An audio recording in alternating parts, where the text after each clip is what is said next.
थका हारा जब कालू चिड़ा घर आता है तो उसकी पत्नी उसे कहती है, सुनते हो जी, थोड़ा सा आराम करने के बाद थोड़ा सा सामान है, मुझे ये लाकर दे दो, घर का राशन है। अरे तुंतनी, अभी मैं थोड़ा सा आराम करना चाहता हूँ, मेरे सर में बहुत दर्द हो रहा है। कल सुबह सुबह मैं आपको राशन ला दूँगा, अभी आप थोड़ा सा काम चला लें। तब तक आप लोग कमेंट्स में बताएं 300 ज़रब 6 कितने होते हैं।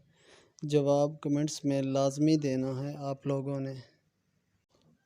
कालू चिड़ा अपनी तुनतुनी चिड़िया और एक बच्ची के साथ मुंबई पेड़ पर रहता था। फिर जंगल में बहुत तेज़ बारिश शुरू हो जाती है।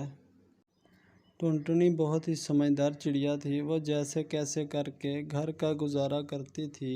अपना और अपने बच्चों का भोजन कहीं से न कहीं से बना लेती थी। रात के समय कालू कौवे की आँख खुलती है तो उसे बारिश का शोर सुनाई देता है। अरे अचानक से इतनी तेज़ बारिश! सुनो जी, बहुत मूसलाधार बारिश हो रही है। मेरी तो अचानक आँख खुल गई है। बारिश का अनुमान तो अगले हफ्ते का था ना, अब इतनी जल्दी बारिश फिर शुरू हो गई। बरसात का मौसम है, बारिश तो कभी भी हो सकती है। फिर वो सुबह में जब उठते हैं तो बारिश बहुत तेज़ हो रही होती है। तब टोनी चिड़िया काले चिड़े से कहती है, हे भगवान, बारिश रुकने का नाम नहीं ले रही। मैंने आपसे कहा था ना, आप जाकर राशन ले आते। बेटा, आप अंदर आ जाओ, बारिश बहुत तेज़ है, आपको सर्दी लग जाएगी, बुखार नज़ला ज़ुकाम हो जाएगा, मेरी बात मानो। माँ, बहुत अरसे बाद बारिश हुई है, हमें बारिश एंजॉय करने दो। मैं अभी बारिश एंजॉय करके आ जाती हूँ, आप चिंता मत करें।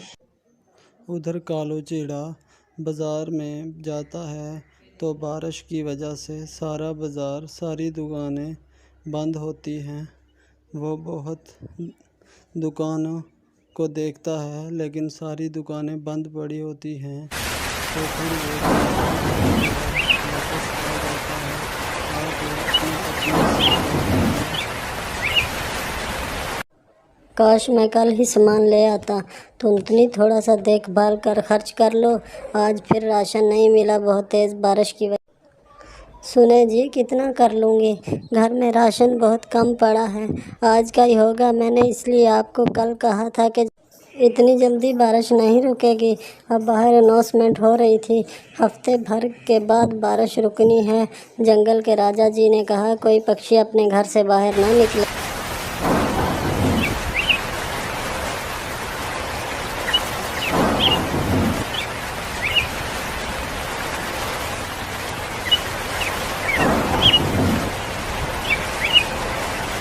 बारिश रुके रुकने का नाम ही नहीं ले रही थी। अरे अब हम क्या करेंगे, हमारे घर का भोजन भी सारा ख़त्म हो। सुने जी, मुझे बहुत फ़िक्र हो रही है, भगवान खैर करे। अगर बारिश ना रुकी हफ्ते भर के लिए तो हम अब कहाँ जाएंगे। आप बेफिक्र हो जाएं, भगवान खैर करेगा, बारिश रुक जाएगी, कोई ना कोई बंदोबस्त हो जाएगा। जब टुनटुनी चिड़िया और काला चिड़ा सुबह उठते हैं, देखते हैं कि बारिश ख़त्म हो गई है। वो देखते हैं सुबह सूरज निकल आया है, मौसम बिल्कुल क्लियर हो गया है। तो वो बहुत खुश होते हैं क्योंकि बारिश ख़त्म हो जाती है। वो दोनों सुख का सांस लेते हैं, भगवान का शुक्र अदा करते हैं क्योंकि बारिश रुक जाती है। फिर कालू कौवा फ़ौरन राशन लेने के लिए बाज़ार की तरफ चल पड़ता है। तो वो जब राशन लेकर आता है तो टुनटुनी भोजन बनाकर सबको खाने के लिए देती है। सुने जी, खाना तैयार हो गया है, आके आप बच्ची और आप मिलकर खा लेते हैं पेट भर के। 2 दिन से कुछ नहीं खाया।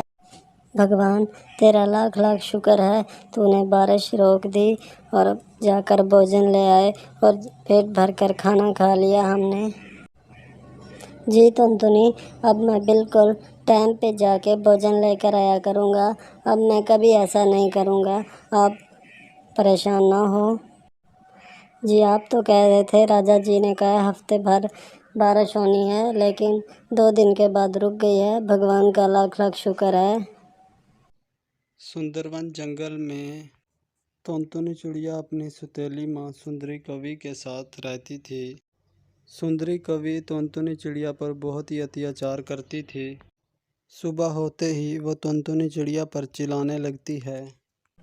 टुनटुनी, सुबह के 7 बज गए हैं, तुम कब तक सोती रहेगी? जा जंगल से लकड़ियां लेकर आ, फिर उससे भोजन बना। अगर ज़रा भी देर हुई तो मैं तेरी खाल खींच लूँगी। और जल्दी वापस आ जाना, इतने लेट ना करना। जी माँ, मैं जा रही हूँ, जंगल से लकड़ियाँ लेकर आती हूँ, फिर आकर आपको भोजन बना कर देती हूँ। अच्छा, एक काम कर दे, जाने से पहले मुझे एक कप चाय बनाकर पिला दे। चाय फीकी बनाना, मीठा कम डालना। जल्दी बना कर ले आओ मेरे लिए, फिर जंगल में जाओ, जाकर लकड़ियाँ काट कर ले आओ, फिर मुझे भोजन भी बना कर दो। जी माँ, मैं अभी चाय बना कर लाती हूँ। टुनटुनी चिड़िया अपनी माँ को चाय बनाकर देती है, फिर जंगल में लकड़ियाँ काटने के लिए चली जाती है और लकड़ी लेने जंगल चली जाती है। काफ़ी ढूंढने पर भी टुनटुनी चिड़िया को जब लकड़ियाँ नहीं मिलती तब वो रोने लगती है। हे भगवान, मैं क्या करूं? सूखी लकड़ियां तो जंगल में मिल ही नहीं रही। अगर बिना लकड़ी लिए घर गई तो माँ मुझे बहुत मारेगी।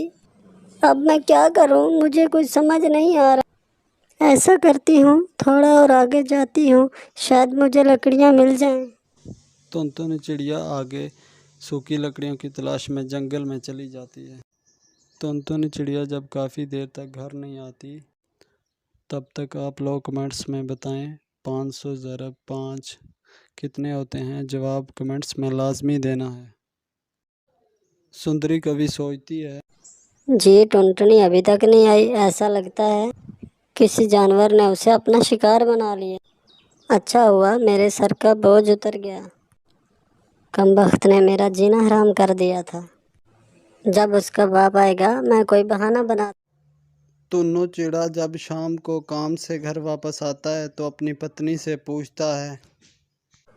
अरे सुंदरी, टुनटुनी कहाँ है? कहीं दिखाई नहीं दे रही। मैं उसके लिए चने भी लेकर आया हूँ। अरे ओ टुनटुनी बेटा, कहाँ हो? जल्दी से मेरे पास आओ, मैं तुम्हारे लिए चने लेकर आया हूँ, वरना मैं सारे चने खुद खा जाऊँगा। तभी सुंदरी कवि टन्नू के सामने रोने का नाटक शुरू कर देती है। क्या बताऊँ जी, सुबह लकड़ियाँ लाने के लिए जंगल में गई थी। मेरी तबीयत कुछ ख़राब थी, इसलिए उसने ज़िद करके जंगल जाने को कहा। अभी तक जंगल से वापस नहीं आई।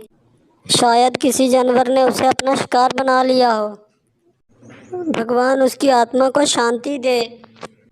मेरी बच्ची, मैं तेरी माँ को क्या जवाब दूंगा? मैं तेरा ध्यान नहीं रख सका। हो सके तो मुझे माफ़ कर देना।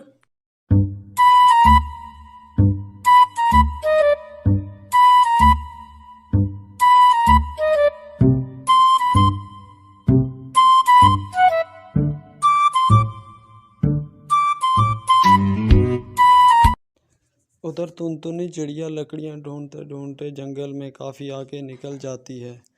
वो उसको भूख महसूस होती है तो वो आगे जंगल में एक कबूतर आम बेच रहा होता है, उसके पास चली जाती है। आम ले लो, आम, ताज़ा ताज़ा आम ले लो। बहुत ही स्वादिष्ट आम है और सस्ते भी। एक बार खाओगे तो बार बार आओगे। आओ पक्षियों, स्वादिष्ट आम खाओ। टुनटुनी चिड़िया आम वाली दुकान पर जाती है। कबूतर जी, मुझे बहुत ज़ोरों से भूख लगी है, मुझे एक आम खिलाओगे? लेकिन मेरे पास पैसे भी नहीं हैं। बहुत ज़ोरों से भूख लगी है कबूतर जी, मुझे एक आम दे दो ना। कबूतर बहुत ही चालाक होता है, वो टुनटुनी चिड़िया को आम खाने को दे देता है। अरे कबूतर जी, ये आम तो बहुत ही स्वादिष्ट हैं, आज पेट भर कर खाया।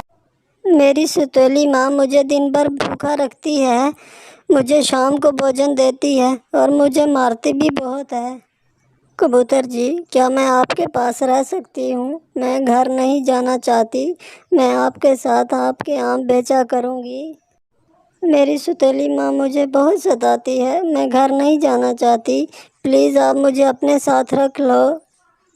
आपकी बहुत मेहरबानी होगी। प्लीज़ कबूतर जी, मुझे अपने साथ रख लो।